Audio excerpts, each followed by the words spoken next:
दोन्ही कंपनीचे शेअरची दर्शनी किंमत आपल्याला दिलेली आहे, समान आहे। या ठिकाणी कंपनी ए साठी बाजारभाव 80 रुपये असून लाभांश दिलेला आहे 16%।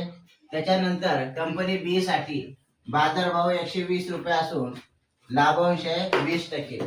तर या ठिकाणी दोन कंपनी आहे, एक आहे ए कंपनी, दुसरी आहे बी कंपनी। तर या ठिकाणी बघा दर्शनी किंमत कशी आहे त्यांची समान आहे, परंतु इथं 16%, इथं 20% आहे आणि बाजारभाव 80%, इथं 120% आहे।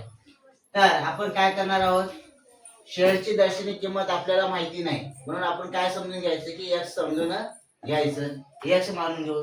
कंपनी ए साठी बघा बाजारभाव आहे 80 रुपये, लाभांश दिलेला आहे त्याला 16% दिलेला आहे, किती 16%। लाभांश बरोबर दर्शनी किमतीच्या किती टक्के म्हणलं त्यानं, तर 16% आहे, किती आहे 16%। आता आपण शेअर्सची दर्शनी किंमत आपल्याला माहिती नाही, एक्स गुणिले 16% म्हणजे 16/100।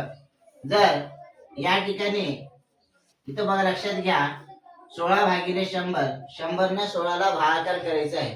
तर या ठिकाणी कसं आहे, मग 2 शून्य काय करायचंय, 2:2 दशांश द्यायचंय म्हणजे 0.16x येऊ शकते। या ठिकाणी त्याची किंमत आली 0.16x, 0.16x। आता परताव्याचा दर काढायचा आहे। परताव्याचा दर काढत असताना त्याचं सूत्र आहे लाभांश भागिले एकूण गुंतवणूक गुणिले 100।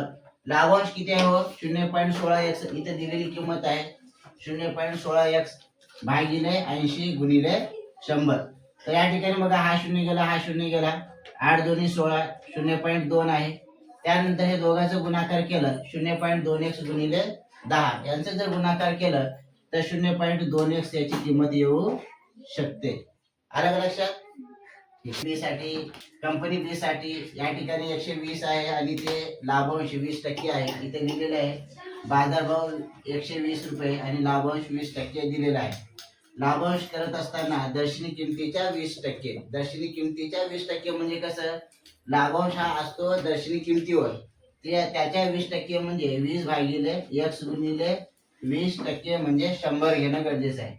आता बघा या ठिकाणी हा शून्य गेला, हा शून्य गेला, समजा राहिलं किती हो, 2/10।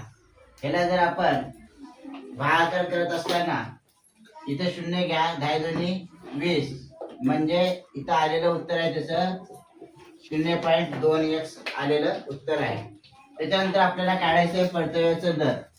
परताव्याचा दर बरोबर सूत्र आहे लाभांश भागिले एकूण गुंतवणूक गुणिले 100। लाभांश किती आहे 0.2x आहे भागिले 120 आहे गुणिले 100 आहे। जर आपण भागाकार करत असताना कापाकापी केलं तर उत्तर किती येते हो, 0.17x। तसं जर आपण भागाकार केलं 16.66 येते, 16.66 म्हणजेच 0.17x असं गृहीत धरायचं। हे कंपनी बी साठी आलेलं उत्तर आहे।